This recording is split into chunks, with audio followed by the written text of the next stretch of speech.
who feels that this class is helpful? Okay, that's good. Now, so who feels now that this class is helpful regardless of whether you're getting to real estate or not?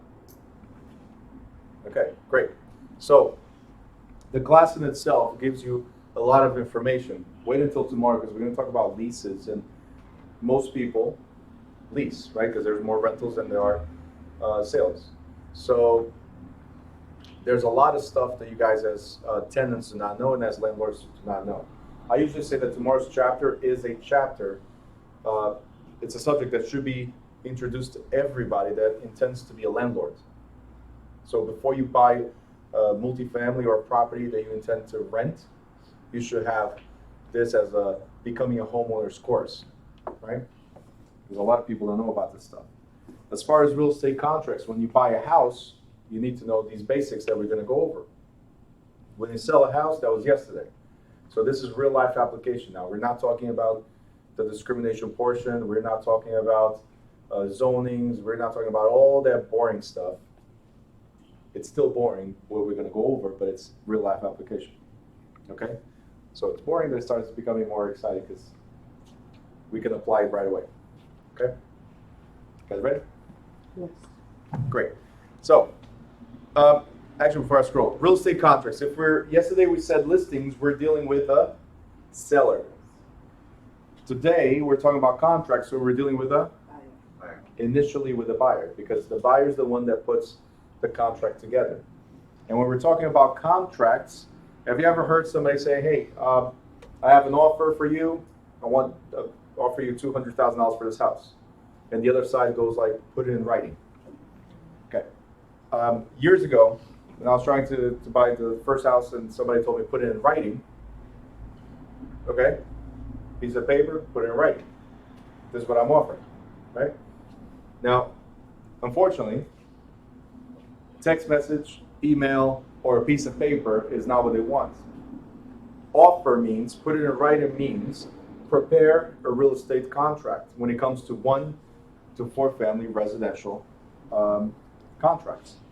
If it's, we already addressed this, that's why I'm recapping before I move forward.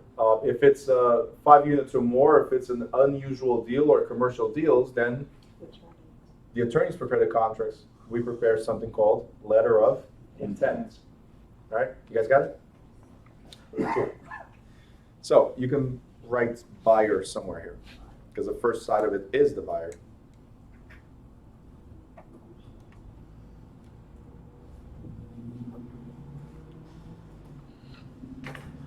Now I said this is real life application, correct? Is that what I said? Yeah. Great. Because what we're talking about now in this section is not only pertaining to real estate, this pertains to all types of contracts. This is contract law. So you can apply it right away to anything and everything that is an agreement between two people. Okay? What we're going to go over right now. So a contract or an agreement may be defined as a voluntary agreement, because a contract means there's voluntary actions between legally competent parties to perform or refrain from performing some legal act supported by legal consideration. Good so far? Great. Because these are the basics or the essential elements of a valid contract on the next page. Without the ones I'm going to go over right now, if you don't have these essentials, then a contract does not exist, meaning it's not valid. Ready? Very first one, competent parties. What do we mean by competent parties? To enter into a binding contract in New Jersey and most states. Right? There might be some crazy states out there. But to enter into a binding contract in New Jersey, a person must be at least 18 years old and completely insane. Isn't that what it says? Sound mind. What does it mean, sound mind? Meaning you understand what's happening. And you're volunteering for this action. Both parties are volunteering towards this action. Now, the next two sentences, I'm going to break it down because Even though it says you got to be 18 years of age or older, there are a few exceptions. For instance, a married person under 18 is considered an adult. So if you're able to get married before the age of 18, right, anything that happens to you now, let's say you're 16 years old and you got married, anything that happens to you now, you answer as if you were an adult. And this is called emancipation, right? Is when you're dying to get out of your parents' house and your parents go, yeah, go, just go. I'll sign whatever, right? Get out. But don't come back, right? And then 3 months later, you're there crying. But but that's emancipation. You're now considered an adult, okay? That's different from the next one. The next sentence says persons under 18 may enter into a valid contract, but the contract is voidable by the minor until a reasonable time after he or she reaches the age of 18. So what we're saying is, my son's 13 years old. And let's say I have a house with my son. It's my name, his name on the property. He's 13. Do you think he knew what was happening? I'll put his name there? No. And when he reaches the age of 18, what can he do? He can say, real estate? What? Dad, no. Real estate? I like video games. Real estate? No. I don't want this. Can I force him to keep his name on the house? No. So at the age of 18, he can say, get my name out. I don't want nothing to do with this. And I cannot force. You guys got it? Simple as that. Thank God he has some kind of interest in real estate. Because usually the kids never follow whatever the parents do. Only after 30. Yeah, sometimes. Depends on the kids. Next, offer and acceptance. So competent parties, very important. 18. So you have to be legal adults, 18 years of age or older, and of sound mind. But then there must be something called offer and acceptance. Okay? For instance, Yanitza, if I offer you this pen, and you don't accept it, is this a valid transfer? No, she didn't accept it. Simple as that. A valid contract is where one person offers and the other person accepts. Now, give it back, please. Is where one person offers and the other person accepts. So, offer and accept. This requirement, also called mutual assent or mutual agreement, means that there must be a meeting of the minds on each term of the contract. The wording of the contract must express all the agreed on terms and must be clearly understood by the parties. Every single detail of that contract must be understood by both parties. The next one is consideration. Consideration. So, where it says consideration, here's what I want you guys to do real quick. Stop highlighting for a second. On this side, you can put it like that. You're going to write exchange of value. It's written in the middle of the text, but I want you to write exchange of value. Because consideration is not, hey, I consider you to be a good person, right? That's not that type of consideration. Consideration is, you give me something, and I give you something in return. So you gave me your house, and what did I give you? Money. You guys got it? So consideration is an exchange. I consider what you gave me, and I give you something back. So the agreement must be based on good or valuable consideration. Consideration is what the parties promise to give to or receive from each other. Consideration may consist, please underline, may consist of legal tender, money, exchange of value, which could be, for instance, you sell my house and I'll give you a car that's in the garage. It's an exchange of value. There's a value there, right? And love and affection. So I just told you guys that if I have a house with my son, right? How did he get into it? 13 years old, doesn't have money to put down on the house. So how does his name get there? Love and affection.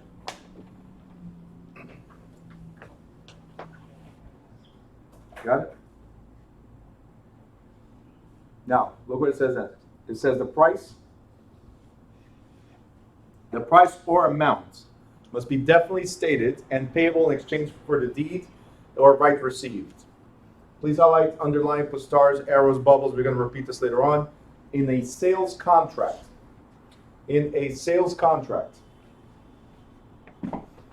the consideration is the entire purchase price.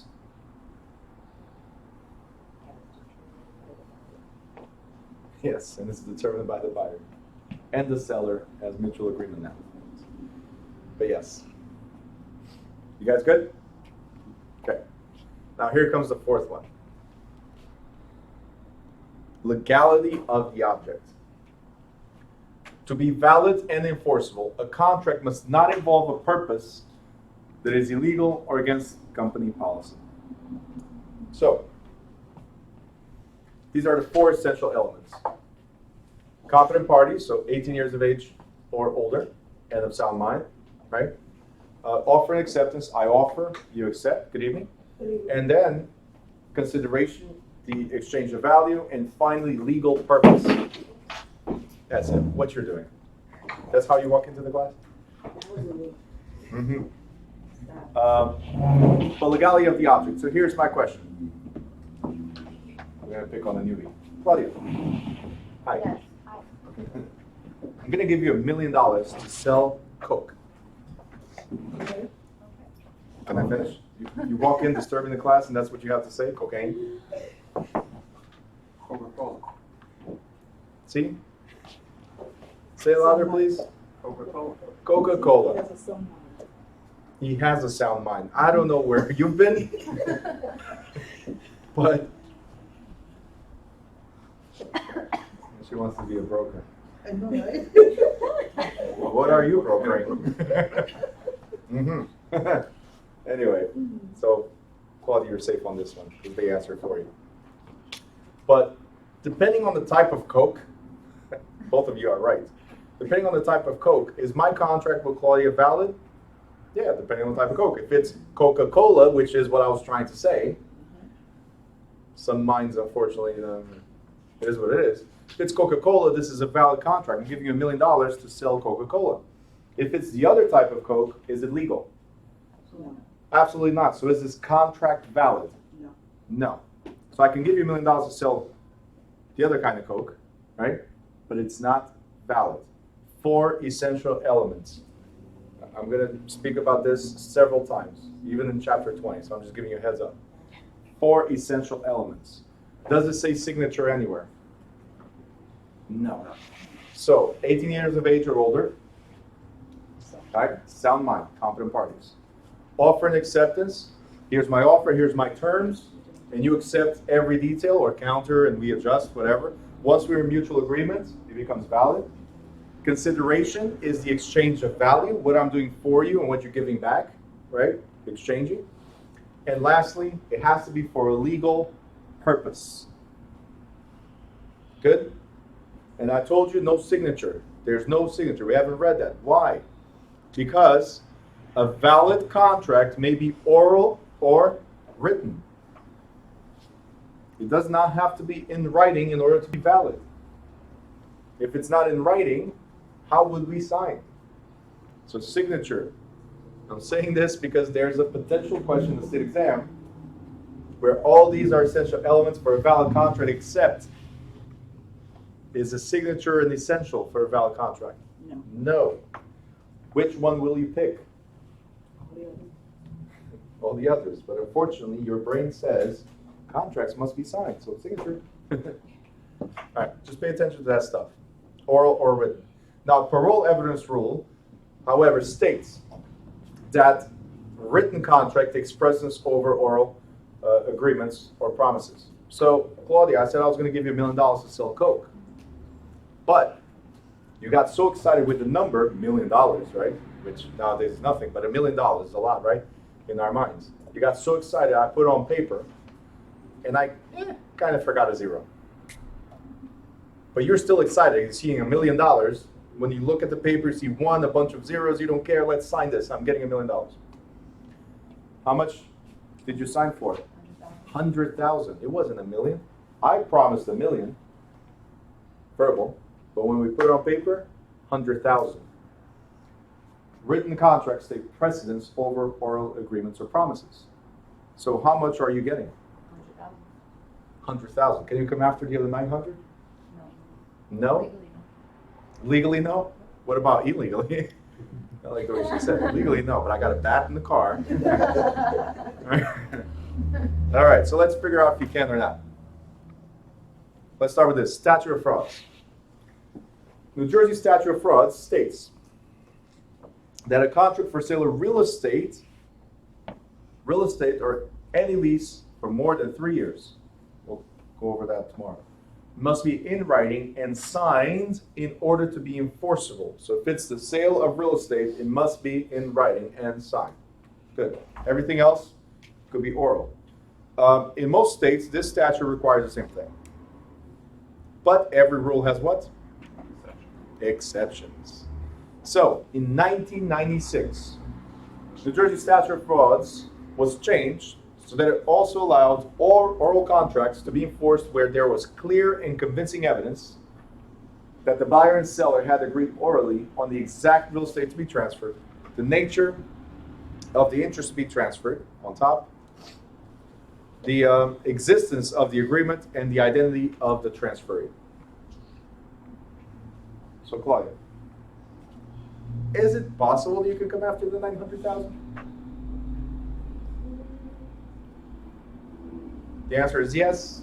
According to New Jersey Statute of Frauds in 1996, as long as you have clear and convincing evidence that we had an agreement for more than that, and the intention was to give you more than that, you can enforce it in court. So, written contracts takes precedence over oral agreements. But can you go after the oral agreement, the original? Yes. Just got to have. It's just between two people. There's no witnesses.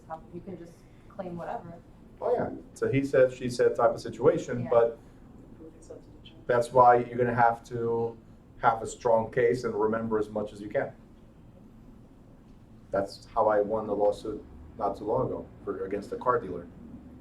Because I knew every single word and every single person that I spoke to. And when I spoke to my attorney, I said, hey, this is what happened. I didn't even need to go to deposition. They lost at the moment that we entered into court. Carry around the tape recorder. I'm sorry? Carry around the tape recorder. Carry on the tape recorder. So the recording might not be allowed in courts, but yes, record yourself and the interaction, then you put it on paper. This is what happened. Timestamp it. Give it a try like that. Let's just say that that car dealer is not around anymore. Anyway. So, it says right here, while licensees should be aware of this situation, it would be extremely risky to rely on the validity of oral contracts for the sale or long-term lease of real estate. That's common sense. That would be inviting litigation. So, for that reason, a real estate broker's authorization, we've talked about this already, must be in writing and signed for either the sale or lease transaction, whether the broker is acting on behalf of the seller, the buyer, the landlord, or the tenant. So, if it's a real estate contract, it must be in writing. If it's a long-term lease, it must be in writing. Tomorrow we'll go over the exceptions for leases. Now, types of contracts. We have expressed or implied, unilateral or bilateral, executory or executed. We have valid, unenforceable, voidable, or void. These are very simple. And stop me if you don't understand any of these. So, express or implied contracts. So, an express contract is, for instance, did you guys sign up for this class? Mm-hmm. When you signed up for this class, did you sign a document? Yes. Did anybody read? No. No. So, here's what you agreed to. No, I'm just kidding. But anyway, so an express contract is what we have there. We are expressing that for you to be able to complete this course, you have to do 75 hours. That's what you're doing here for 4 weeks. is the 75 hours. Then you do the exam, completes the 75 hours. You have to do 75 hours. It actually expresses that you have to be 18 years of age or older. It expresses you have to pass a background check, not with us, but with the state. It expresses that you have to take a state exam at the end, not with us, but with PSI exams, right? That's all expressed. It's detailed. It talks about attendance. We have classroom rules. All that is expressed. Does that make sense so far? So that's an express contract. Because most of you have failed already to that contract, I'm not liable for it. Some of you got here late. Some of you are touching your phones. Some of you are just not paying attention. So I'm off the hook. That's all I got to say. That was expressed on camera, just saying. What's implied? Let's look at it implied. An implied contract is actions. For you to pass, for you to succeed, it is implied that you go home and study. It is implied that while you're here, you're paying attention and not on your cell phones, which some of you are constantly, right? It is implied, right, that you're going to be here for all the hours, not miss. Oh, no, that's expressed. You cannot miss more than 10% or go on vacation while in class. Anyway, Right. Don't do that. don't do that. Don't. Then you come back coughing and drink McCafe. She's McCoughing. All right. Anyway, but the difference between express and implied is express is what we tell each other to do or not do, right? Either verbally or in writing. Implied is the actions that you should take as common sense, right? So when you go home, you study. While you're here, you're paying attention. You're not late, all that good stuff, right? You guys good? We got Lucia watching from home. Hey. So that's it. If you're not here, you're watching. Please tell me you're not in court right now. You're watching. All right. Any questions on this? No? Great. Let's complicate things. Bilateral and unilateral contracts. So, bilateral means two-sided because lateral means side. So bilateral, two-sided agreement. Unilateral, one-sided agreement. What is a one-sided agreement? It means only one party must comply. And once that party complies, then the other takes action. A bilateral agreement, both parties must do something as a common goal. So, a unilateral agreement is, for instance, an option. An option to buy. Have you guys heard of rent to own? Yes. Okay. A rent to own is where the buyer is saying, hey, I'll rent from you with an option to buy later on. We're going to buy at this price, right? After 2 years, let's say. So, actually, best example. Does anybody have a car lease? Okay, what is a lease? 3 years. 3 years? Option to buy. With a option to buy. Do you have to buy? No. Great. Can the dealer, the car dealer, since I have to express car dealer because somebody talked about cocaine before. So can the car dealer sell your car while you have this option in effect? No. See, you have the option, not them. So until you take action and say, hey, I'm buying, they cannot sell. So they don't take action until you do. Does that make sense? So unilateral contract, it depends on, they're forced to sell to you if you take the action.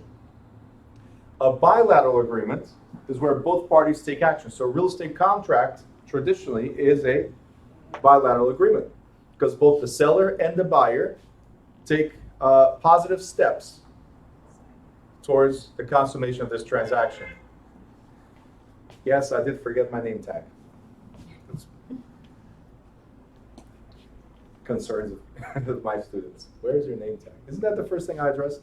Yeah. I don't have a name tag because my son decided to disappear with magnets. Anyway. So bilateral, unilateral. You guys good with this? Mhm. Highlight where it says unilateral.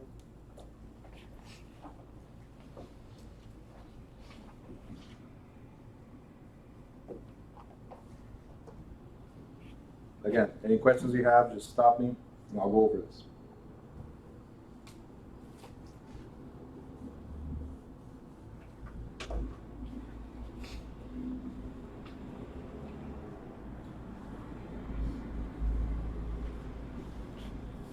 Next page.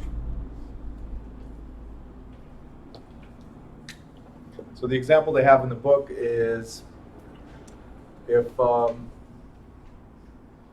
do you call it? If you're a witness to a crime, right? The police will give you a reward, right? So can the cops give you the money without you being a witness? No. So if you do this, then I'll do that. Meaning if you actually present your complaint or whatever you witnessed and we apprehend the criminal, then we'll give you the reward, right? Or you can be like this guy that was on TV not too long ago. He goes into the police station asking for the reward, right? So what was the crime? What did you witness? Well, I stole an ATM. But the guy couldn't open the ATM, so he brought the ATM back and wants a $10,000 reward. People are amazing. It was not in this country, so it's very good. Maybe there's somebody in this country that will do it as well. Anyway. But people are amazing. You commit the crime, you turn yourself in for the reward. Free food, free room. No, but he wanted the reward, not getting arrested. He wanted the reward, the money. He gets everything, gets the money. He didn't get the money, But but he did get a free hotel. Excellent accommodations. All right, so we talked about unilateral, bilateral. We'll talk about express or implied. Now we have executed or executory contracts. Before you start highlighting, as usually you guys go right at this, before you start highlighting, right above executed, I want you guys to write finished.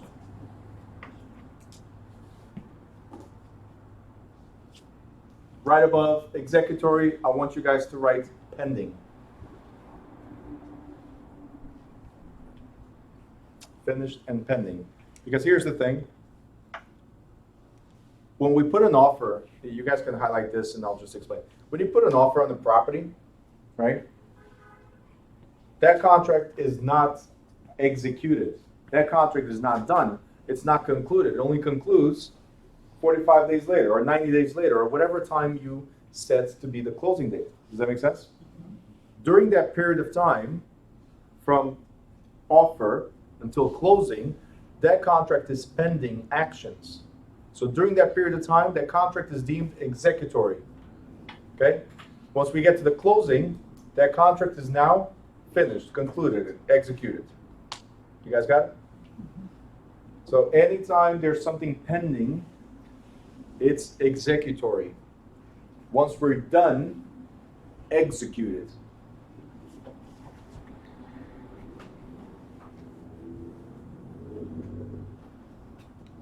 Now, there's also a second meaning. I don't have this highlighted, but it's good to read. There's always a second meaning to the term executed. Because if we have a piece of paper, like, remember that we have standard contracts for 1 to 4 family, right? It's standard. You fill in the blanks. But that contract means nothing, absolutely nothing, until the buyer signs. Now it's an executed contract or offer. So it's just a second term to the term, second meaning to the term executed. It's an offer that's been executed, the offer itself, right? Once the seller signs, now it's a fully executed offer. It's pending for 90 days and executed, the action itself is executed at closing, but the document means absolutely nothing, just like when you guys passed the state exam. Means absolutely nothing in terms of making money until the broker signs off. Now it's executed. Now it means something. You guys got it? Okay. Questions here? Nope. Great. Louis is going to bring a list tomorrow. I'm glad somebody brings questions. Thank you, Louis, for bringing questions. Next, validity of contracts. We actually already addressed this, but now we're going to go in detail. Valid contracts. What is a valid contract? Well, it's a contract that contains 4 essential elements. Can anybody, without reading, look at me? Look at me. Can anybody tell me what are the 4 essential elements of a valid contract? Without looking at the book. Name of the parties. Name of the parties? Express Mhm. and offer. Offer and acceptance, we got something. Oh. Consideration. Consideration, all right. Legality. All right, all right. Being over 18 and completely insane, yes? Sound mind. Sound mind, competent parties. What else? There's one missing. Coke. Coca-Cola. Coke. Legal purpose. Legal purpose. Always think about the Coke.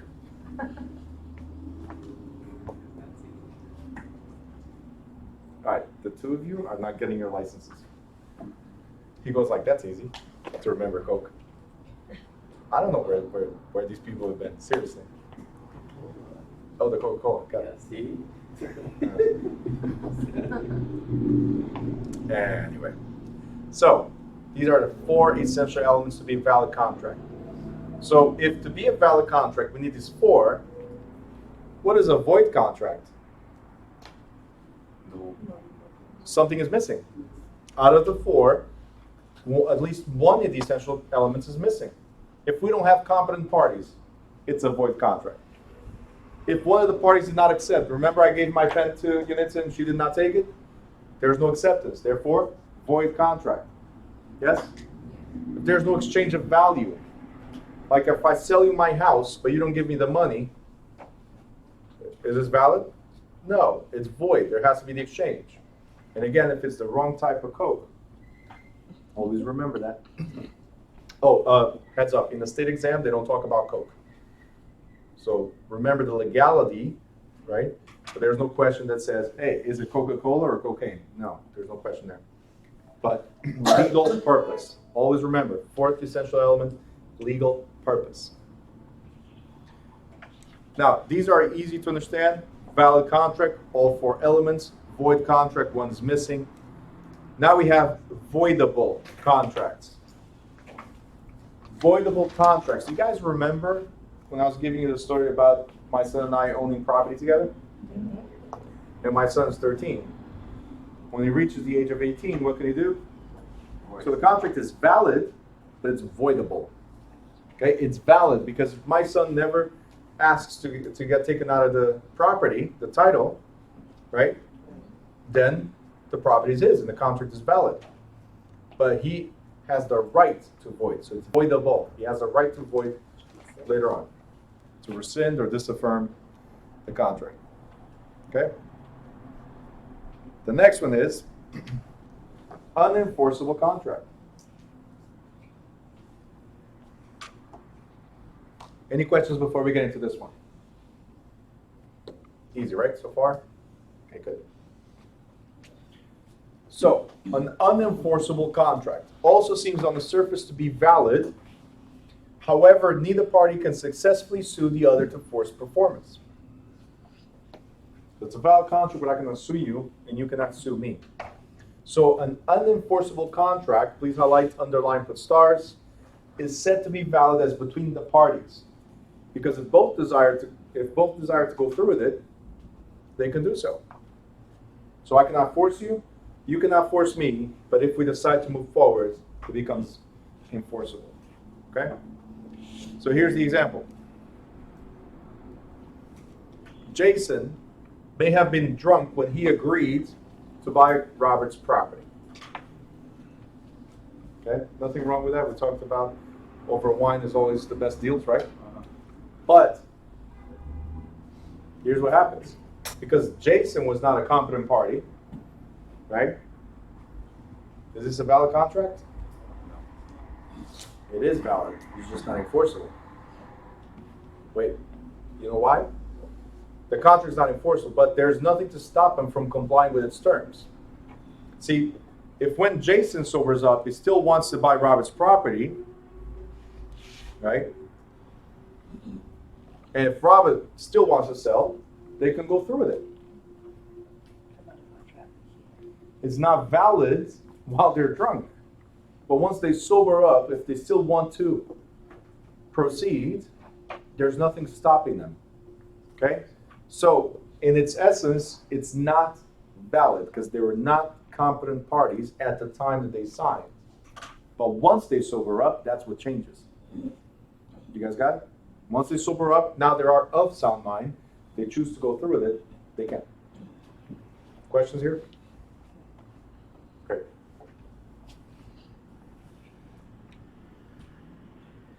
And that brings us to undue influence and duress. So it says right here, contracts signed by a person under duress, I mean being forced into it, or under the influence, being taken advantage of, are voidable or may be canceled by such person or by a court. Extreme care, underline this. It's not for state exam, but it's for you guys as realtors. Extreme care should be taken when one or more of the parties to a contract is elderly, sick, in great distress, or under the influence of drugs or alcohol. So here, what I want to focus on real quick is where it says great distress. Elderly is already bad enough, right? Sick is definitely bad enough. Great distress, what are we talking about? There's people that are going through divorces. There's people that lost their job. There's people that can't afford their mortgage. And then there's us realtors knocking on their door. Hey, you can't afford your mortgage, sell now. Right? The first option that must be given, I'm letting you guys know the way it is. And then you can do whatever you want out there. That's up to you and your broker. But the first option that must be given is the one that doesn't give us any money, which is, Mr. Homeowner, do you know you have options? You have the option to negotiate with the bank to retain your property.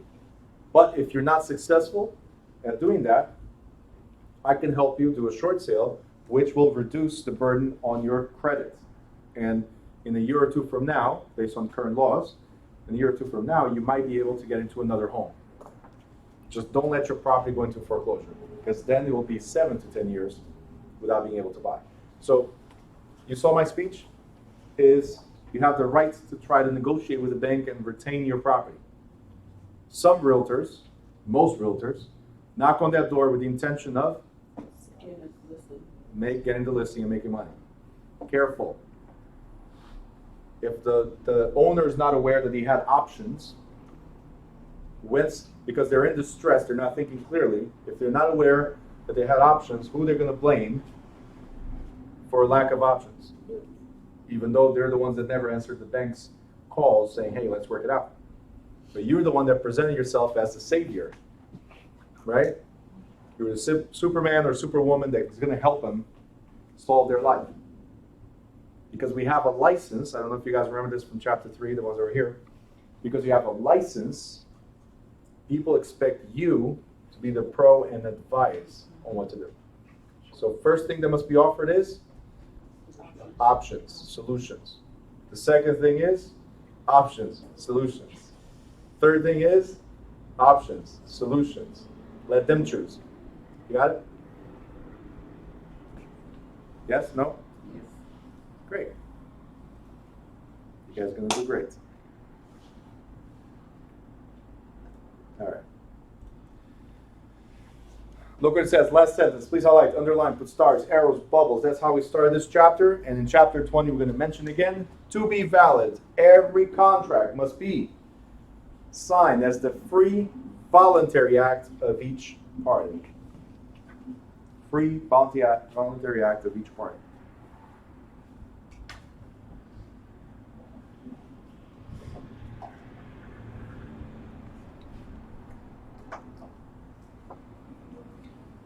All right, performance of contract. Can anybody tell me when do you perform a contract? What does the term performance of contract mean? What is the purpose of a contract? To offer something So the contract is an offer, but offer to what? in exchange to something. Okay. So the performance of the contract is that purchase or sale. You got it? That's when the contract is performed, is when we close. Whatever it says in the contract was concluded, right? But sometimes one of the parties is not ready. They forgot something or they haven't done something yet, right? So traditionally that's lack of management And who manages the transaction? We do. Traditionally, that's what it is. Sometimes is the client being stubborn and not doing what they're supposed to do. But most of the times, it's us not being able to check off the lists and dates. We forget stuff. Oh, damn, I gotta get the CO done. Right? We didn't ask for a CO, we didn't ask for the home inspection, we didn't check this, we didn't check that, we didn't follow up, all that stuff. So traditionally, transaction falls through because of us, bad management of the transaction. But let's say the contract, the offer, or the contract said 90-day closing. We're now 2 weeks away from that original date, from the 90 days. We're 2 weeks away. Okay? I'm sorry, 1 week away, for my example. 1 week away from that date. And we still don't have a CO done. Has anybody ever applied for a CO before? Great. Do you guys have an idea, more or less, how long it takes for you to get a CO done? Yes. Between the application and the actual report? Depending on city. Depending on city, more or less? Union takes a week. Yeah. Okay. Court takes 2 months. Well, it takes 5 years. 2 months. Anyway, No, I take out better. It's about 3 weeks. the average out there is 2 weeks. Some towns are a little faster, but the majority of them is 2 weeks or more. So it takes 2 weeks. We're a week away from the closing date, the projected closing date. Are we closing? No. No. Unless you go somewhere. We can close. Yeah. No, wait. How you Wait. Okay, I know. Separate thing. Eh. I didn't bring her. You didn't bring her here?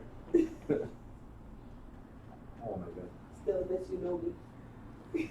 Anyway, so we're a week away, not closing. So let's say I'm the buyer. I'm going to go to my attorney and say, no, I got to close in a week. Worst case scenario, 2 weeks. And my attorney obviously is going to say, hey, if they haven't done it till now, it's going to take at least 3 weeks for us to get the report and everything. So we're not closing until 3 weeks later. So let's do this. Let's send a letter to the other side, right, to the other attorney, to advise their client that if they don't have the CO done within the next 2 weeks, we will back out of this deal without any repercussion. That letter is called time is of the essence. Is where we're putting pressure on the other side to perform the contract. The contract says we're closing on this date. That means the seller should have done all the steps that they're required to do to close on that date. Does that make sense? So performance of the contract is closing. Time is of the essence is saying, hey, speed up. That's all it is. And if you don't, here's a new projected closing date in good faith. I'm giving you an additional 2 or 3 weeks in good faith. If you don't, then what's going to happen? We back out of the deal, again, without any repercussions to us. We might still sue you, but at least the buyer backs out without any problems. All right, we're going to talk about default or breach of contract in a second. All right, any questions here? Time is of the essence. We're good. Performance. Got it? So, next we have assignment and novation.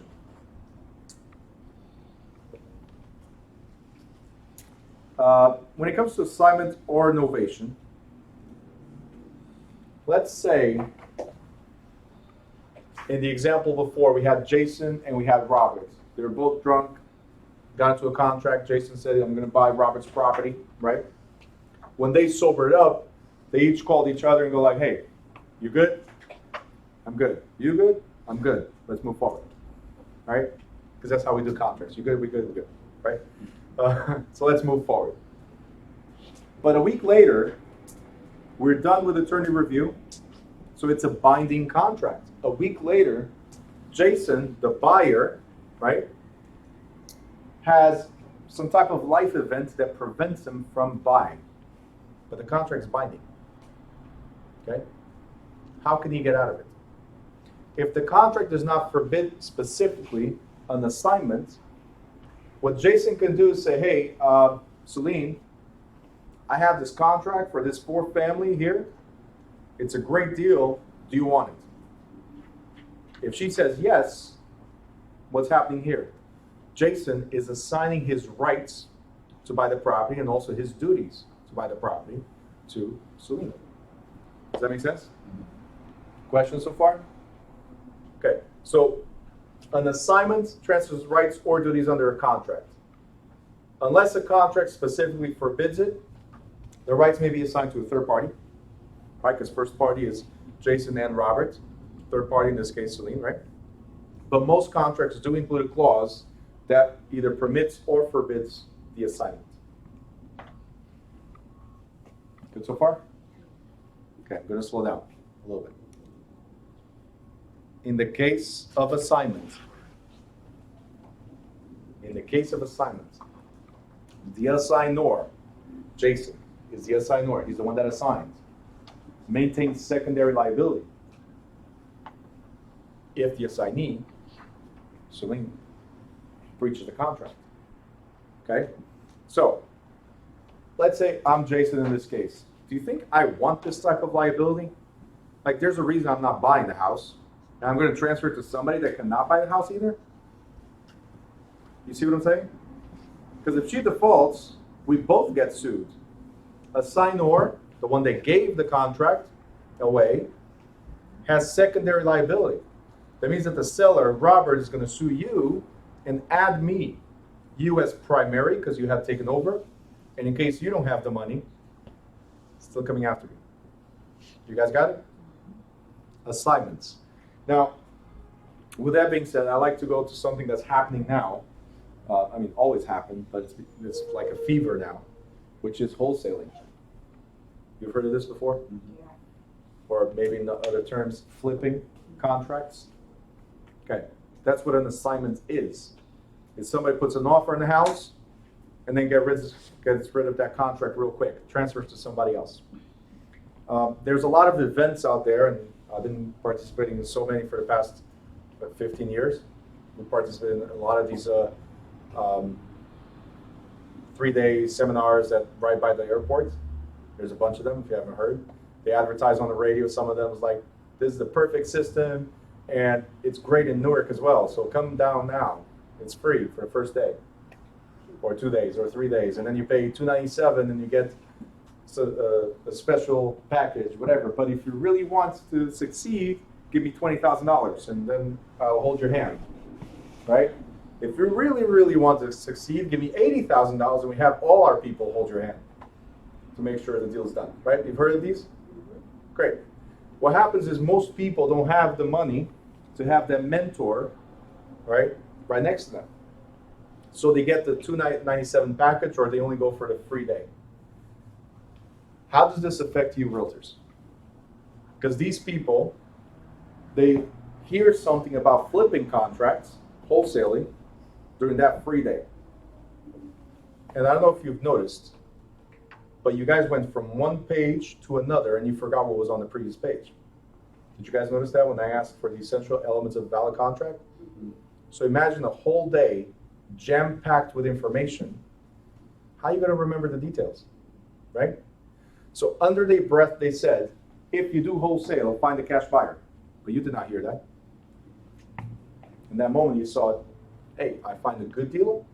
I find somebody that wants a good deal, and it's a great deal for me. I get paid, right? Big mistake.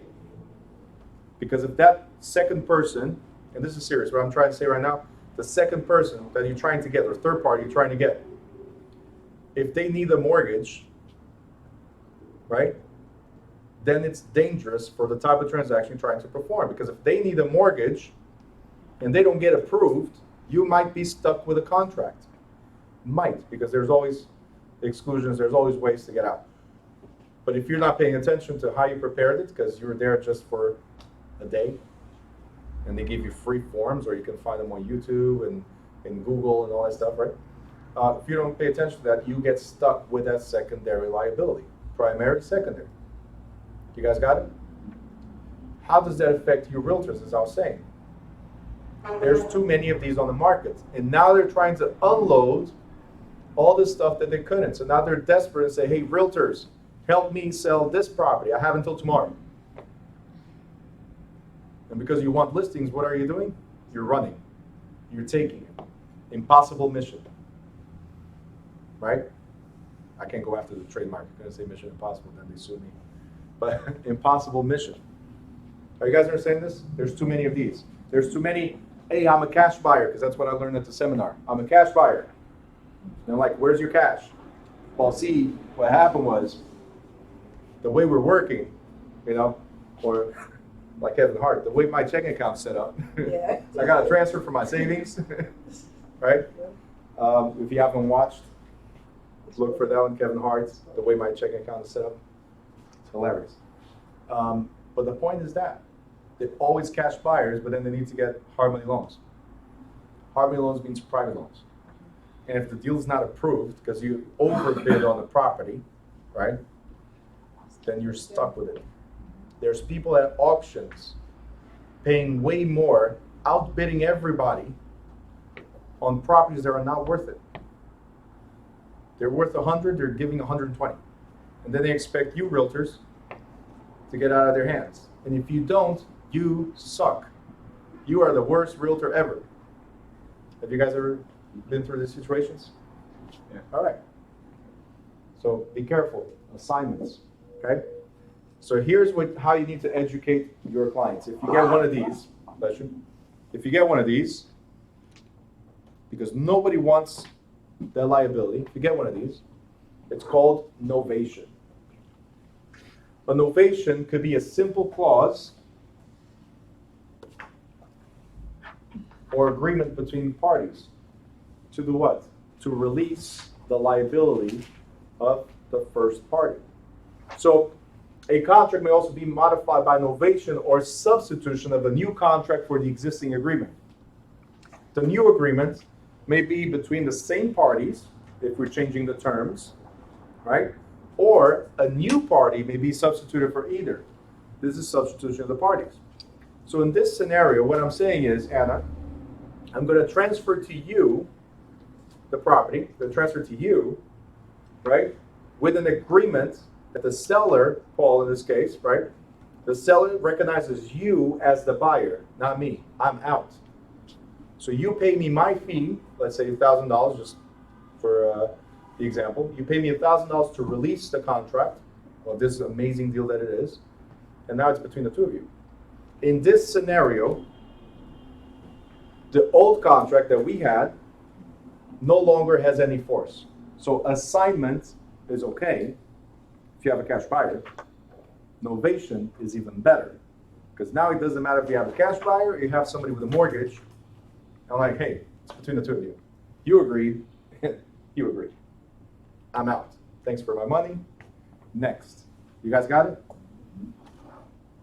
It's funny what you find in a real estate book, right? Those seminars talk about this stuff, but never this part. One simple. Why should they?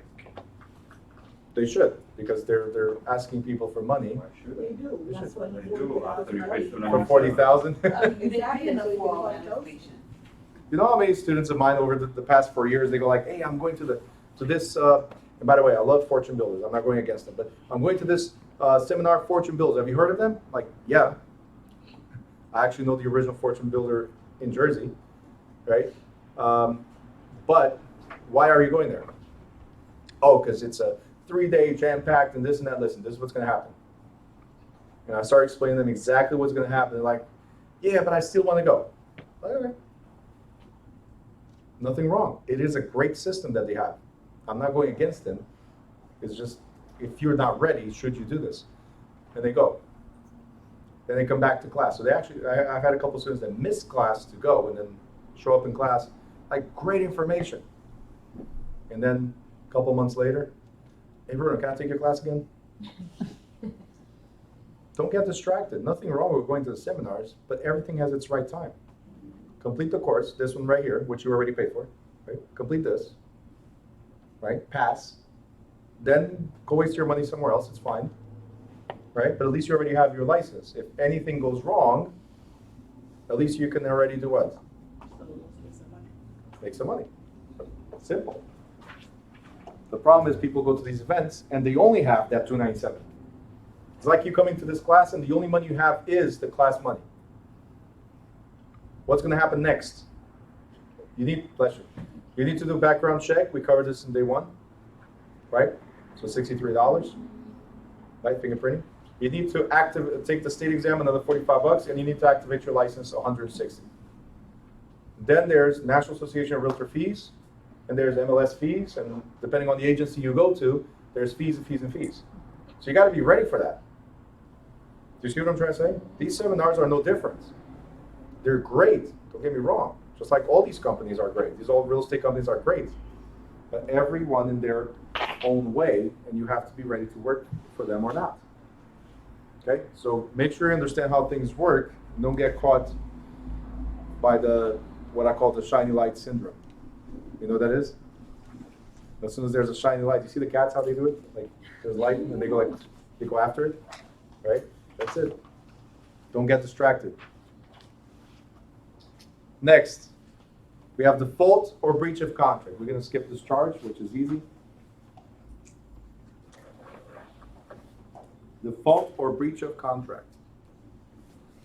So, a breach of contract is a violation. Look how I have it in green. Make sure you underline what's in green or circle. It's a violation of any of the terms or conditions of a contract without legal excuse. So, a default or a breach of contract is the seller woke up in the morning and said, not selling anymore. Is that a legal excuse? No. You just decide not to sell? No, you can't back out like that. Good? Or the buyer saying, you know what? Not sure. I know it's been like we're 2 months into this, but yeah, I don't want this house anymore. Can they back out? No. They have to have a legal excuse. Legal excuses would be you don't qualify for the mortgage, terms change, whatever. You find out that you're in the flood zone and it definitely affects the purchase. On the seller side, they're unable to sell, whatever. So depending on what it is, the situation that they're unable to sell, then you might have a legal excuse. So let's figure out if you don't have a legal excuse, what happens. If it's the seller defaulting, meaning the seller is the one that cannot sell, the buyer has 3 rights. The buyer has 3 rights. Number 1, the buyer may rescind, that means cancel, the contract and recover the earnest money deposit. So the good faith deposit. Good faith deposit is what we give with the contract saying, hey, I'm serious about this, right? So if the seller backs out, give me my money back. Good so far? Option number 2, the buyer may file a lawsuit, a court suit, known as action for specific performance. Underline specific performance. That means to force the seller to perform the contract. And I told you that performance of the contract earlier, I said was we close. So underline convey the property. So it's forcing the seller to comply with their side of it, which is to sell. And the third option that the buyer has if the seller defaults is to sue the seller for compensation. Listen, I took my money from my 401k in order to buy your house, so I'm paying penalties. I'm paying interest. I'm paying taxes. Like whatever it is, right? Plus, I already let go of my previous property where I was a tenant or I was the seller of that property, and now I'm stuck. So because you decided to back out, not me, I'm going to sue you for compensation of all these things times 3. Because constitutionally we can go after damages times 3. So 3 options that the buyer has. Cancel the contract, recover their earnest money, sue the seller to complete the transaction, specific performance, and or get compensation for the time lost and money spent. Good so far? Great.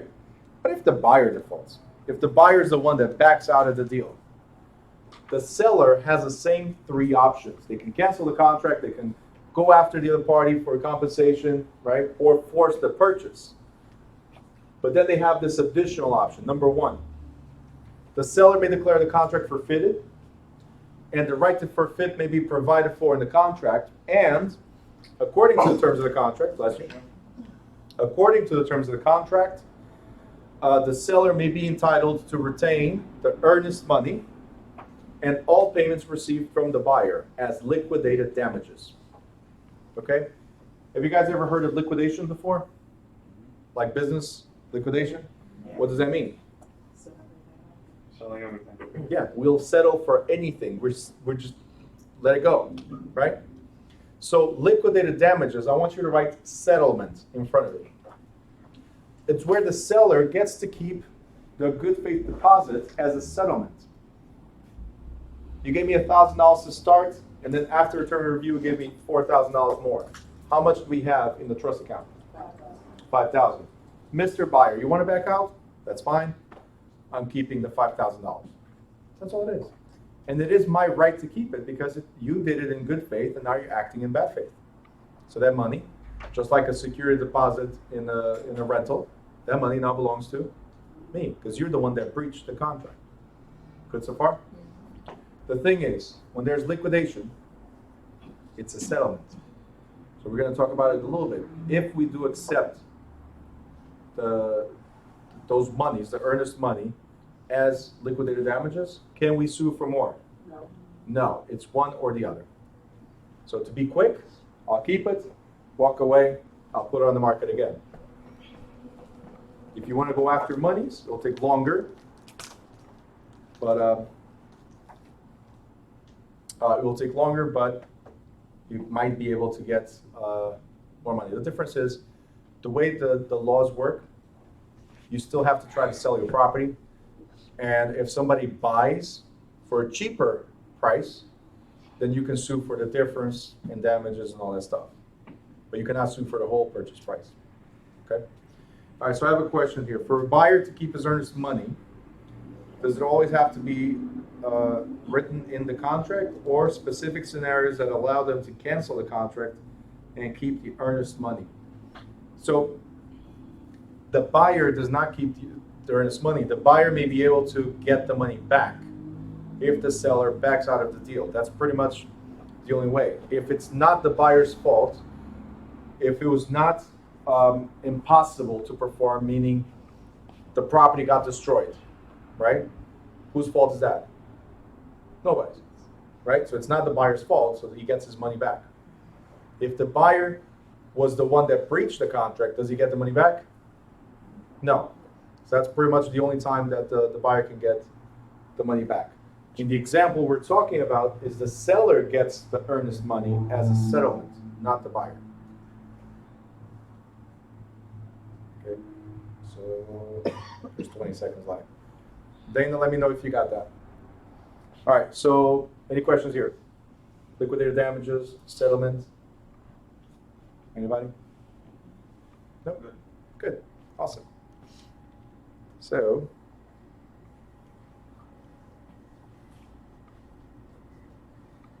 all right, Dana got it. Awesome. All right, you guys remember the first chapters? Claudia, I'm sure you remember this in the first chapters. Does anybody remember when we repeated over and over 6 years? Yes. You remember that? Okay, great. I told you that in chapter 11 I was going to talk about this. The 6-year period in New Jersey is called the Statute of Limitations. Every state has their rules as far as statute of limitations for contracts. So, New Jersey allows a specific time limit of 6 years during which parties to a contract may bring a legal suit to enforce their rights. So any party who does not take steps to enforce his or her rights within the statute of limitations may lose his rights. What we're saying is, I'm sure you guys remember we talked about hidden or latent defects. Stuff that's not visual, stuff that we cannot determine right away, like leaks, cracks in the foundation that you might not see right away. Could be mold that's been covered. Later on, we discovered these damages. We're now the owners of the property. It's been 3 years. If it can be proven that these damages have been there for more than 3 years, then it was prior to our ownership. Yes? Mm-hmm. Great. Who can we sue? Previous owner. Within the 6 years, we can sue everybody in the transaction. Not just the owner, everybody. Because as a realtor, you should have known, you should have asked. Now you're gonna have to excuse yourself in court and say, no, I had the seller's property disclosure statement, property condition disclosure statement. And the seller said, to the best of his knowledge, there was nothing, and I relied on that. Nope, I was relying on the home inspector's report. So there's no way I should have known. Does that make sense? I did my work, I asked all the questions. So as realtors, as salespeople and brokers, that's the way you get out of this. But you might still share a little bit of liability. So thank God for errors and omissions, insurance. Everybody in the transaction can get sued. And that's why at time of listing, we mentioned this yesterday, at time of listing, you must ask as many questions as you can. Gather as much information as you can about a property that's listed for sale. You guys remember this from yesterday? Okay. Very important, because 6 years later, it can still come and haunt you. Okay? That's the reason. So the 6-year period applies to contracts, foreclosures, mortgages, and cases of fraud. After 6 years, if you committed fraud, you're good. You can finally sleep. It's a joke to whoever's watching at home, and guys here, the same thing. Lawsuits, disclosure. Lawsuits to recover property have a 10-year statute of limitations. So if you're trying to get your property back because somebody committed fraud or did not disclose something, right? You can. You have 10 years to do so. And who gets sued in this 10-year lawsuit? Everybody. Everybody, always. You want to be successful in the lawsuit? Sue everybody. You know their attorney? Sue their attorney as well. Because then they need to hire an attorney to defend the attorney. I'm telling you. Just sue everybody. You know what? Turn it into a class action lawsuit. That's how I won my case. We're real quick to settle after that. All right, preparation of documents.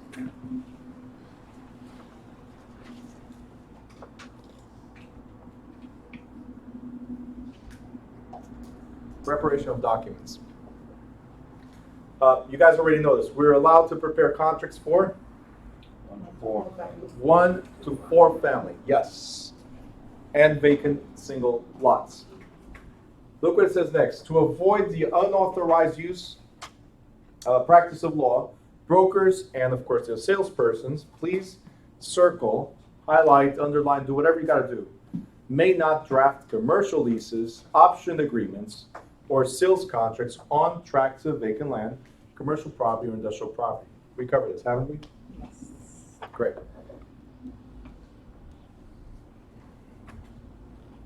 New Jersey requirements. It says all offers, contracts, or leases prepared by licensees must indicate the business relationship that the firm has with respect to the parties named in the document.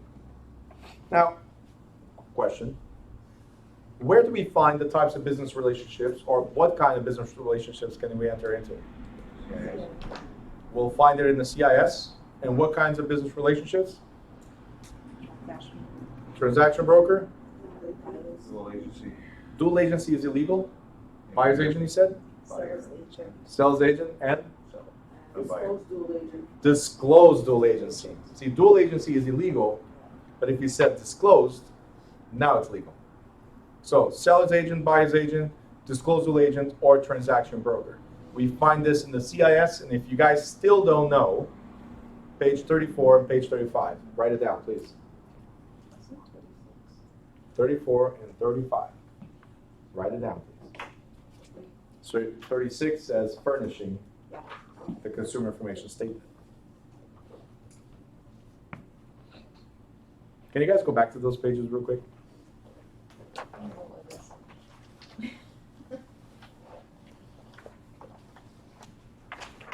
Page 34 and page 35. What does it say on top? Read. Please read me. And the tops are? This is like a deja vu. Didn't we do this yesterday? Oh, Great. So, who has read it? nobody. One person, great. Ah, that's awesome. All right. Don't worry. Tomorrow there's more. I'll ask again. So, now, look what it says next. Attached to a proposed contract of sale as a cover page must be a notice that is included as the first page of Figure 11.1, and this is what we call Option 26. It's a notice to the buyer and to the seller, right? And it's appropriately revised if the broker represents the buyer or is functioning as a dual agent or as a transaction broker. So the cover page of each contract, and I'll show you that in a second.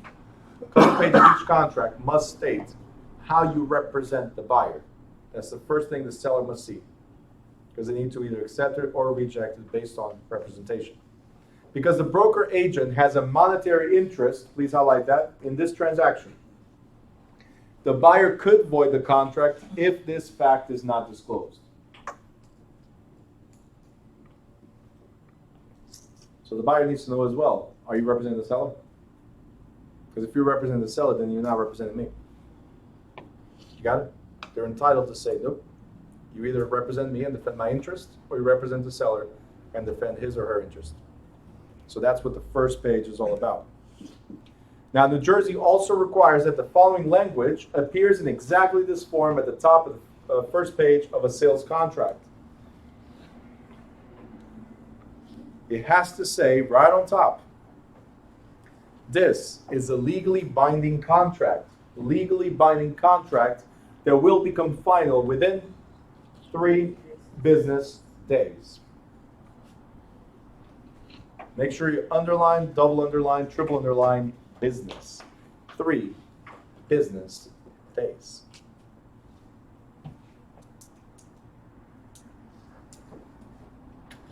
You guys good? Okay. What happens during these 3 business days? What's the 3 business days all about? Attorney review. See, every contract must include a clause that says you're allowed to have this contract reviewed with an attorney. In the state of New Jersey, it's not required. Okay? It's not required for you to have an attorney for residential transactions. But you have the right to. Should you? Absolutely. Right? So what happens during the attorney review? During the 3 business days? The attorney studies the contract, right? Not going to go in detail. Studies the contract and starts counting the time. So I don't have this highlighted, but you should please highlight. For some reason, it's not highlighted here. You count the time. Please highlight. You count the 3 days. Right where it says 3 days, I want you to write business. He restates right after that Saturdays and Sundays and holidays don't count. But you count the 3 days from the date. Make sure you underline this. Date of delivery of the signed contract to the buyer and the seller. So only when the buyer receives a copy is when this starts. Because the buyer initiates. The buyer goes, hey, seller, here's an offer. Is it enough for you, the agent, to tell me, hey, Mr. Buyer, they accepted it? Is it enough? No, the 3 business days do not count until I get that signature from the seller back to me. So once I receive the contract that I forwarded, once I receive that contract with both signatures, the 3 business days start counting. Good so far? Great. And during the 3 business days, a notice of disapproval may be issued. So how do we start the attorney review? Well, within the 3 business days, we issue the notice of disapproval. Is the attorney review concluded in 3 business days? No, that's when it starts. If nobody starts the attorney review within the 3 business days, then the contract is binding and it cannot be altered. You got it? So any dispute starts within 3 business days, and then it might last a week, might last 2 weeks, or if you have litigation attorneys handling the real estate transaction, it could last a month, month and a half, 2 months. Okay? So with that being said, never, ever, ever use litigation attorneys for real estate transactions, because they're going to treat it as if they're in court. They keep pushing it down the line. Okay? If you don't have attorneys to work with, call me. I mean, don't call me, text me. I'll forward it to you. At the bottom, always interrupting my class. Seriously. The state also requires an equivalent notice on leases. We're going to talk about it tomorrow. And there's other required disclosures. We talked about that in chapter 3 and chapter 4, which is offsite conditions, lead-based paint, Megan's Law disclosures. Right? Must be disclosed, as well as the federal requirements. You guys remember this from chapter 9? The buyer of residential property constructed before 1978 must be offered in the sales contract a 10-day opportunity to conduct lead-based paint survey of the property with the right to void the contract if hazardous paint is found. So the buyer is not bound by any contract until the 10 days have passed. You guys remember all this stuff, right? It was fresh. It was chapter 9. Yes? Great. Fresh lead. Hmm? Fresh lead. Fresh lead paint? Great. All right, we're going to speed up this right now. Contract forms. I told you contract forms are standard, right? 1 to 4 family, they're standard. The problem with standard contracts is 3 of them. 1, what to write in the blanks. It's common sense, but a lot of people make mistakes. It says property address. So what do we put? Property address. That one's easy. It says a seller's info. What do we put? Seller's info. It says buyer's info. What do we put? Do you know how many times I saw that reversed? Or information missing? A lot. How about from somebody that had 20 years of experience? Oh, yeah. Yeah, it's great. So, it's always a problem. Doesn't matter how much experience you have. I've been getting a black contract, but it didn't even sign. You had a blank contract not even signed. There you go. And then the numbers and what to check, what not to check. So that's number 2. What printed matter is not applicable. Because not all properties have private wells. So do we need to check that box? Yes. It does not apply. So we check that it does not apply. Not applicable. That's it. If it's then additional clauses and the agreements to be added called riders.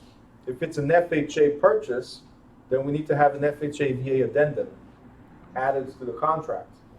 If there's seller's concession, then we need to have seller's concession addendum added to the contract, and so on. These are things that you need to know.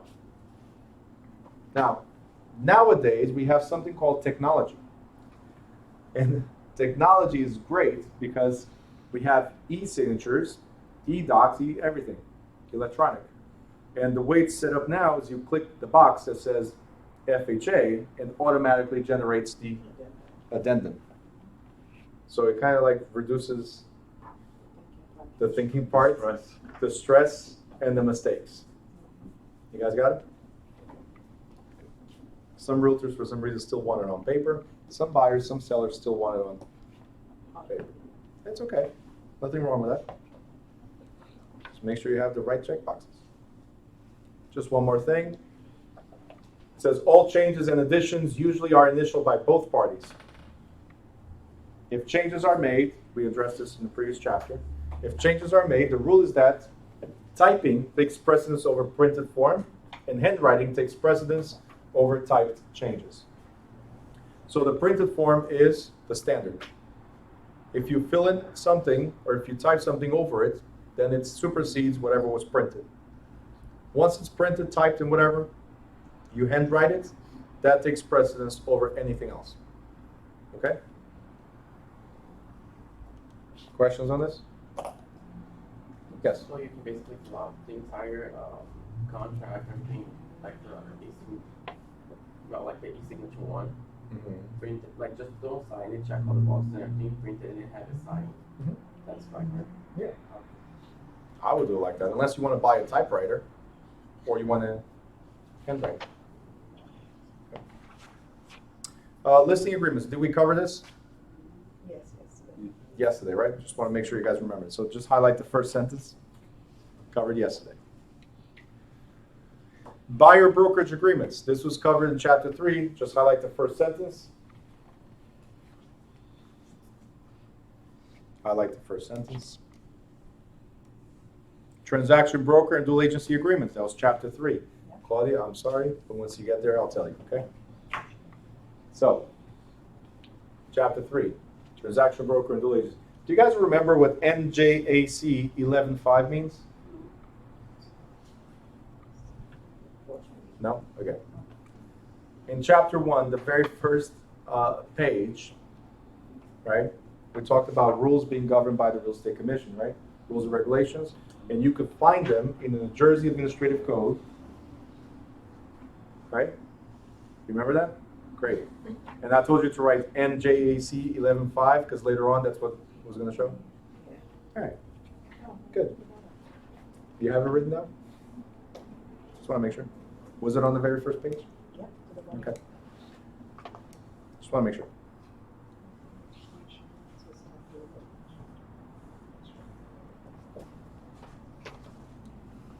Oh, just so you guys know, today there's no break. No, one of You wanted to go? You can go for a break. I mean, after that it's going to be 10 minutes. You can go for coffee. All right. 2-minute break for coffee. Real quick. And I'll get water. Yeah, right now. 2-minute break. Yes. I need coffee. Sad how we have to beg for these breaks. Every day. So You need coffee? I need a water. Somebody never told me about the name tag thing either. And never even handed me a name tag. well, that's sad. I'm just saying. You're right here. I didn't tell you. I don't like people knowing my name anyway. I was the type of person who always had my name tag. Gotta know your name. It's networking. I got cookies today, I don't think anyone wants to do that. Okay. Well, I mean, it helped. Or with maybe, the example. they do. Exactly, it helped with the example. Legal versus Everyone will illegal. always remember that now. Exactly.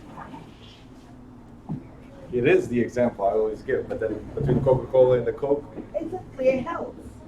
Legal versus illegal. Now everybody's like, yeah, that's when that girl said the cocaine. yep. We're gonna take the test. So that's it. You don't need a name tag anymore. They're gonna call you cocaine. So every time you see her, cocaine, what's up? Whoever's watching at home, you can go for your break as well. 2 minutes only.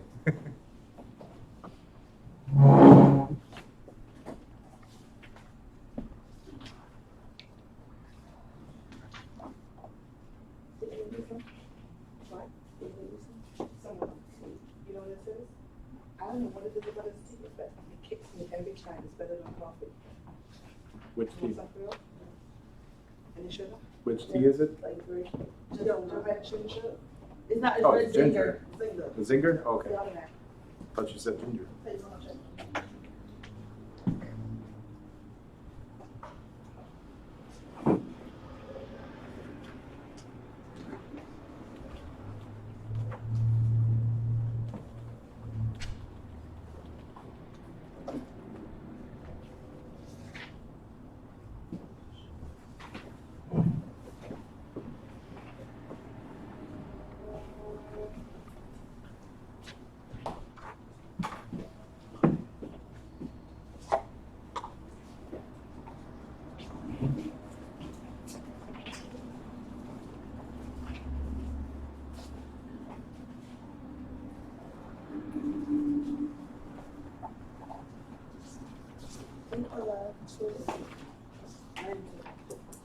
Everybody chirps that get back to the normal time zone. Yeah. Yep. People don't understand.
That's when the means when you call the accident, anyone has a charger.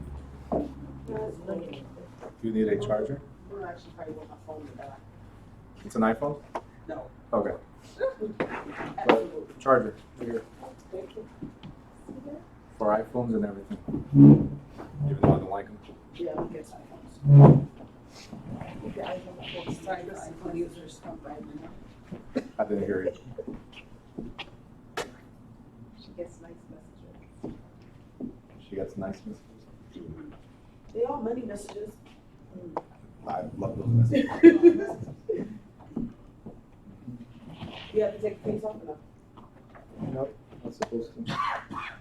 This adjusts. Come on.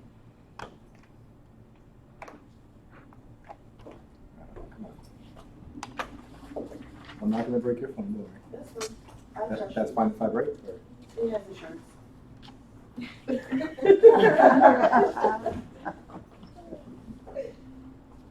Don't ever talk to me like that. If you have insurance, I'll be there.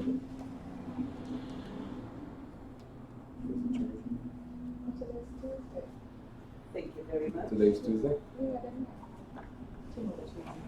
Oh, T-Mobile Tuesday. Free breakfast.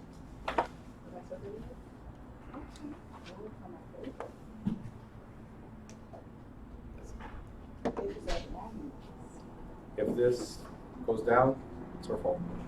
Cocaine's fault. All right. You guys look good or what? Yes? Yeah. Great. Back to the coffee. What? And Recharge? with coffee. Great. Let's go. So, sales contracts. When we started this chapter, we talked about real estate contracts, and I said that the contract is presented by the buyer. Yes? Yes. The seller never goes and present the contract to the buyer. It's the buyer presenting to the seller. So, in essence, a real estate contract is an offer. So in front of sales contracts, I want you to write offer. Because in the state exam, there might be a question about the variations of these names. So it says, depending on the locality, second sentence there, this agreement may take a number of forms and be known as offer to purchase, as I was just saying, contract of purchase and sale, earnest money agreement, or binder and deposit receipt. Because you put the offer and $1,000 as an example, and that's the binder and deposit. It binds the contract and the deposit receipt. Good so far? Next we have offer and acceptance. Now everybody knows what offer and acceptance is already, right? Yes. So I don't have to read the beginning, but I do want to go to the fourth paragraph here that says counter offer. Do you see it? Yep. Great. So, first thing I want you to do before highlighting, which everybody goes highlight happy right away. First thing I want you to do is in this empty space right here, I want you to write rejection. Rejection. And now I want to explain. See, if I make an offer, let's say I'm offering $200,000 for your house, including the drapes, because we really love the drapes. I told you yesterday I was going to mention this today, right? $200,000, but I want you to include the drapes in the sale. And the seller goes, wait a minute, I'll take the 200,000, but I'm taking the drapes with me. You're not keeping them. Okay, so no to the drapes. Yes to the 200, no to the drapes. What just happened here? The fact that something as ridiculous as the drapes was altered in the agreement means a rejection of the original offer. So the fact that I said 200,000, no drapes, it's a counter offer. The buyer is no longer obligated to buy the property just because of that small change. And the reason why I say the drapes is to show you that it's a ridiculous thing, right? It's still 200,000. The drapes are like probably like $500, not even. Like these are the most amazing drapes ever. And because of $500, we're not closing. You guys understand? Because every time there's a back and forth, that ping pong thing, every time there's back and forth, it's a rejection. Do I have to continue? No, you rejected my offer, and now you rejected my offer, and now you reject my offer, and we go back and forth until both parties are in agreement or one of the parties walks away. You got it? So every time you see counter offer means rejection. And the person that offered initially is no longer liable for its offer. Okay, his or her offer. And that's the answer for state exam. No longer liable because he was rejected. No longer liable because he was rejected. So it's going to be something along these lines.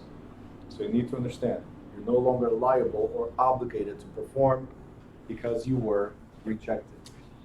And the question will be something as ridiculous as 200,000 and drapes.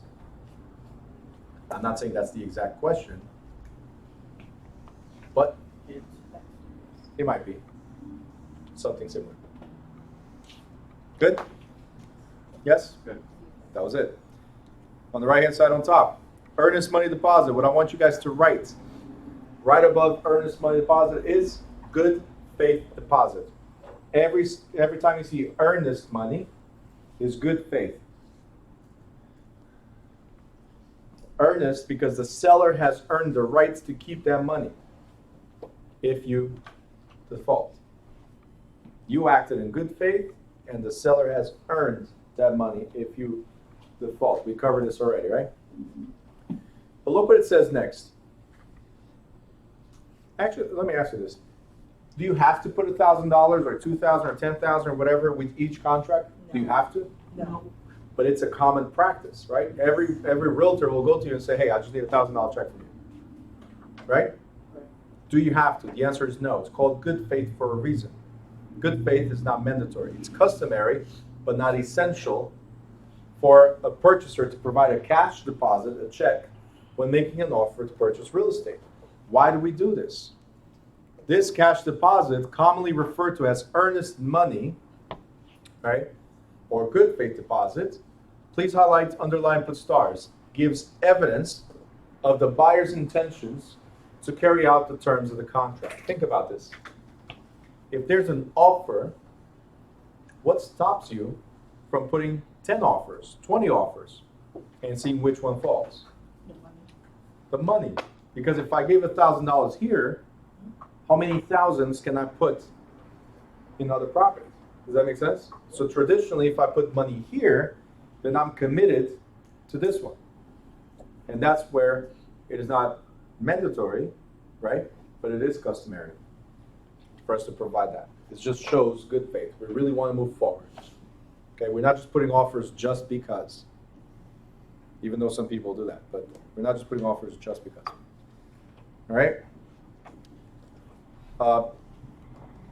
You guys already know this. Third paragraph there says, earnest money must be deposited with the broker within 5 days.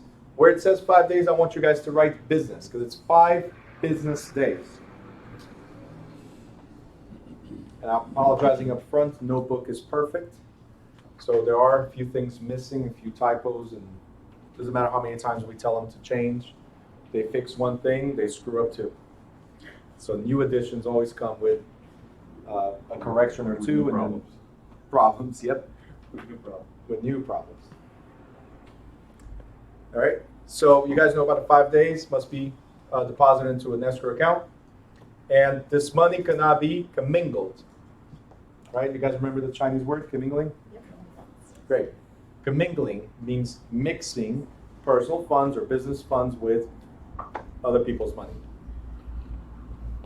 And if the broker does use it for personal use, this is called conversion. And that's where when you lose your license.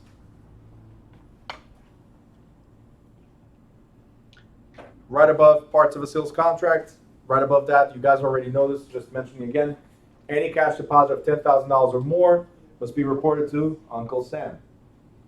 Everything that's $10,000 or more, they need to know, because they need to know where the money came from, where the money went to, and who's responsible for paying taxes on that money. Okay? It's all about taxes. That's what it is. All right. This is a sample sales contract right here on page 141. We don't go over contracts here. We already went over the general idea of contracts. You should get familiar with the listings, contracts with the CIS, because you will deal with them on a daily basis, hopefully, right? I just want to show you what I told you before. See, in the CIS says, I intend to, as of now, to work with you as a transaction broker, or work with you as a seller's agent, or work with you as a seller's agent, and if the opportunity arises, disclosal agent, right, if I find a buyer. So this one says, right now, I represent you this way. The other one was, as of right now, I intend to. This one now is, I represent you this way. This is where it changes everything. So you could be, I intend to work as transaction broker, but now you're like, I'm a buyer's agent, or I represent both, or I represent none. It's this cover page that makes that difference. Okay, and the right for attorney reviews and all that stuff is here. All right, so this is a sample contract. This is a sample offer. The fill in the blanks, get familiar with it. Skip a few pages.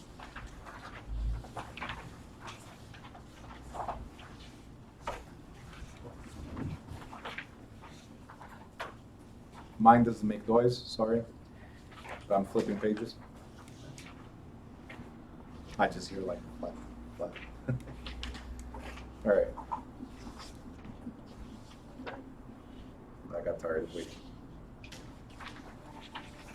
So, right? That'd be great, but no, not yet.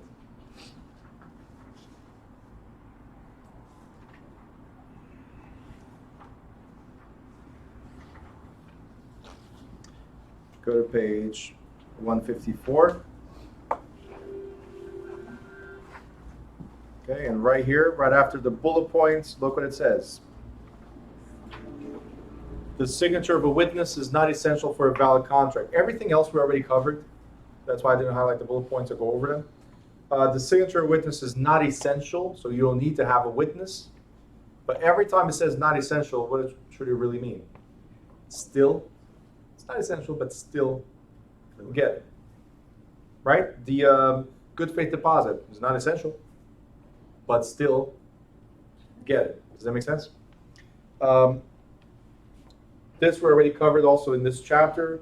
If it's 1978, it's lead-based paint. You got to provide the pamphlet and the clause in the contract. But what I really want to focus on is contingencies. Does anybody remember what a contingency means? Say louder. Condition. Condition. So I can put a contract that says, I will buy your property if this happens or this does not happen. That's a condition or a contingency. The most common conditions or contingencies, well, a loan, right? Because most contracts, they come with a mortgage. Not many people are going to buy cash. Majority of people buy with a mortgage. So if it's an FHA or VA loan, there are special clauses included in the contract, which could void if the property appraises below the sales price. So if you're buying a property that's $200,000, the sales price, but it appraises for $180,000, FHA says, hey, we're only giving 97% or 96.5% of 180. You are responsible for the rest. All right, when we get to mortgages, I'll explain that better. Next paragraph says, among common provisions in the subject to or the conditions section, so subject to is I'll buy subject to, right? So that's the conditions or contingency section. Among the common provisions of the subject to section of the contract are the purchaser's need to secure a specific loan, as we just covered, the purchaser's right to a satisfactory report on the property by a licensed home inspector within a specified few days, approval of a contract by a family member, also within a short period of time, or the purchaser's needs to sell a present home in order to buy another. Okay? So these are conditions. Please highlight, underline, the buyer cannot be required to complete the purchase if any such contingency is not satisfied. These are legal excuses. You got it? Remember I said you cannot back out of the deal just because. But these are legal excuses. They became part of the contract. I'll buy if it passes the inspection. I'll buy if I get approved for a mortgage. You got it? Great. Now, most of the conditions are to protect the buyer. This one is to protect the seller. If the buyer has to sell his or her home first, right? You can put a contract that says pending the sale of property X, right? So the buyer's property. I'm selling this house in order to buy your house. So I'm buying yours pending the sale of this one. Good so far? Great. So is the seller going to wait forever? What if you don't sell your house? Right? So there's a clause called kick out or knockout clause or escape clause where the seller says, hey buyer, it's been 6 months, come on. You either step up or get out. You guys got it? So in mortgages, I'm going to talk about a temporary loan that will help you bridge this gap between the sale of your house and the purchase of another. But the seller does have the right to kick you out of the contract. Okay? Next, I think we talked about this, right? Liquidated damages? Did we talk about this? Okay, what does it mean? It means that the buyer defaulted and the seller said, okay, you want to default? I'll keep your money. Right? The good faith deposit, I'll keep it as liquidated damages. Right? That's what it says. At the bottom, look what it says in green. Please highlight, underline, put stars. At the bottom it says, the seller who does choose to keep deposit as liquidated damages, please double underline this, may not sue for any further damages. But I think I covered this already, right? Yes. It's either one or the other. Yep. We're almost done. Plain language requirements. Do you guys remember? Come on, you guys can see summary right there. I know you're all happy already. Leaving very early today. Some of you are like, is this over? Like, yeah, it's coming. Plain language requirements. Do you guys remember that I said, and the book said too, so let me cover my assets here, that you're not required to have an attorney? Yes. I did say that, Yes. right? So the contract must be in a language, like everyday language, that everybody understands. So when you read it, you understand the terms of the contract, and when the other party reads it, they understand the terms of the contract. Therefore, not requiring an attorney. So it has to be written in a clear and coherent manner in words that are common in everyday usage. Go read a contract and then tell me if it's everyday usage. Yes? If the person speaks Spanish, the contract is in English, what do I do? Advise them to get an attorney. Translated to Espanol. Nope, don't do that. No? It's not your job.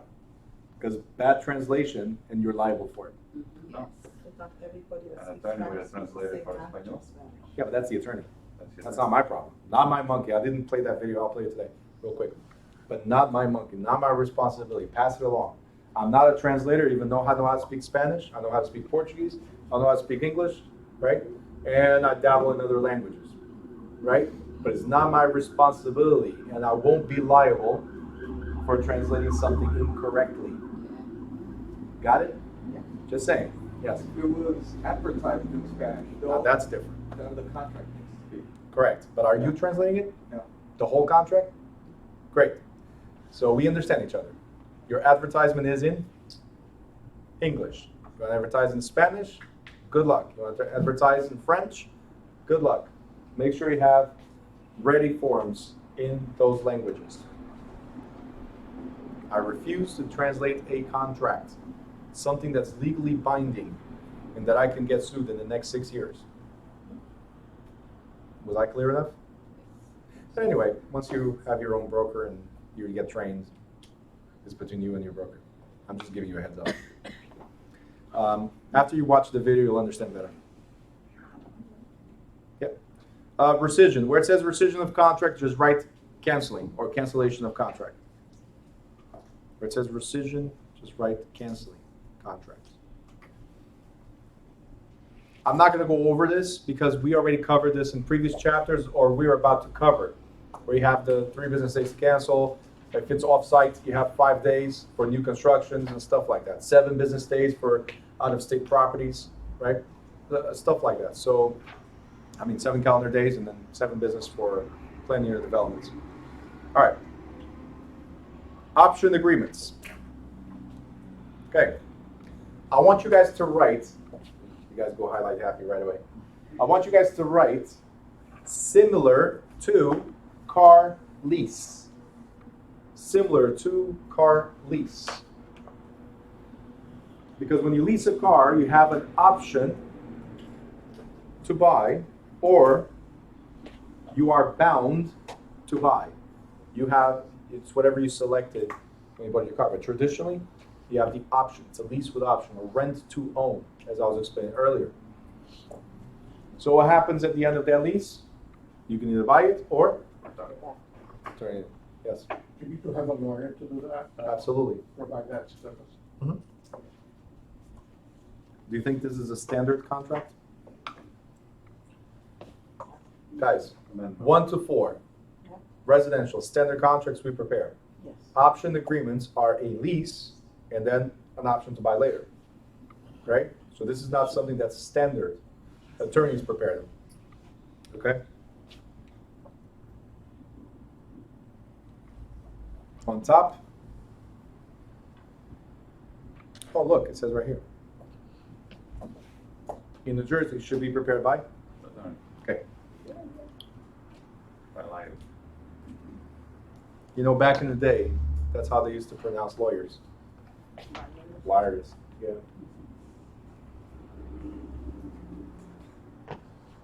Anyway. Land contracts. In front of land contracts, I want you to write similar to car financing. And again, I'm just doing this for the concept itself. Similar to car financing. Because when you finance the car, when do you get the title? At the end, final payment. With the final payment, right? Land contracts is a type of seller financing. So the seller helps you buy his or her house, right? But you only get the deed at the end. So you make installment payments, as it says right here. You make installment payments, down payment and then installment payments over the years, right? And you get something called equitable title, meaning the deed is not yours yet. It's not under your name, but because you're contributing to the house, you automatically get some type of entitlements to the house. Okay? Who prepares these contracts? Lawyers as well. You guys got it? Cool?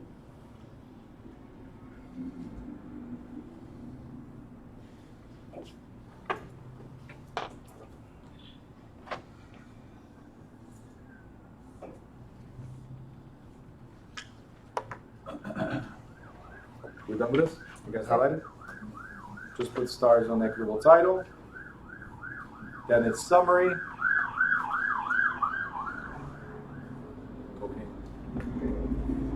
let me play the video real quick. We're done with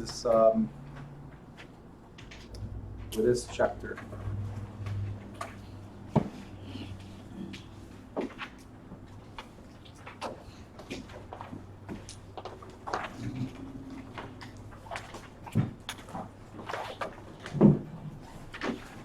I didn't have to search for it. They made it what?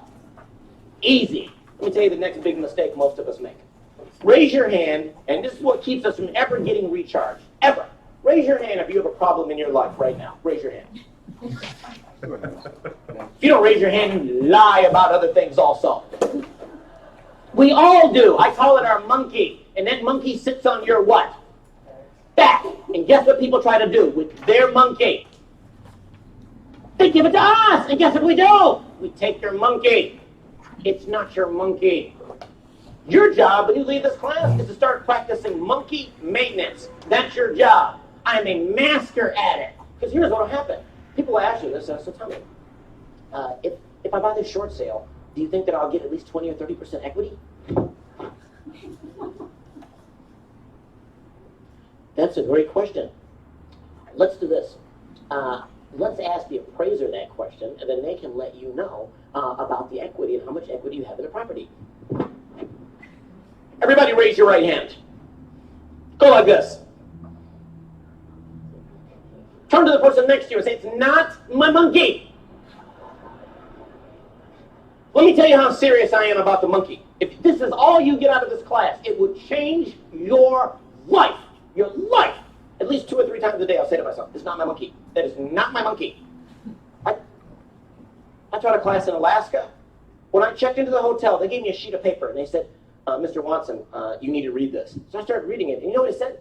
It tells you what to do if you're approached by a charging bear. I looked at it and I said, well, why are you giving me this? They said, well, the way our property's set up is you're going to have to go down a trail to get to your cabin. And on that trail, a couple weeks ago, someone was mauled by a bear. And this tells you what to do if you're approached by a bear. And you know what it said to do? It said if a bear charges you, make yourself look as big, as imposing as possible. To a bear. A bear. It said if the bear keeps charging, that doesn't work. Cover up all your vital organs is what you should do. Ball up and play dead. That is the best thing to do. And it said in big letters on the paper, if while playing dead, the bear starts to maul you, do not scream.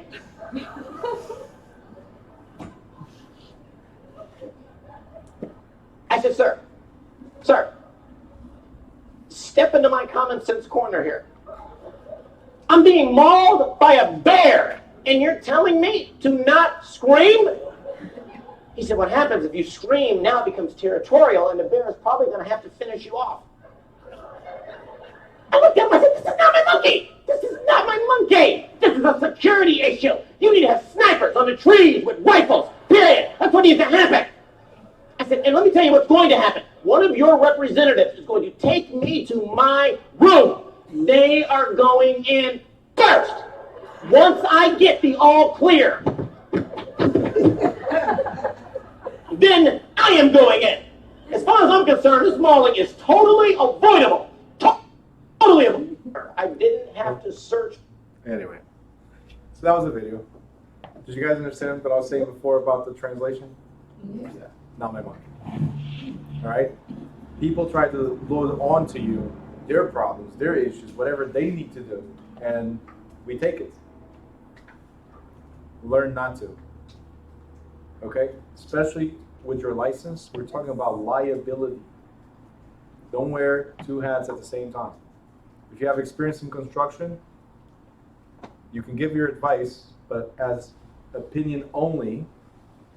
Consult with a GC. Consult with the electrician. They know better. I would still avoid the opinions. Just saying.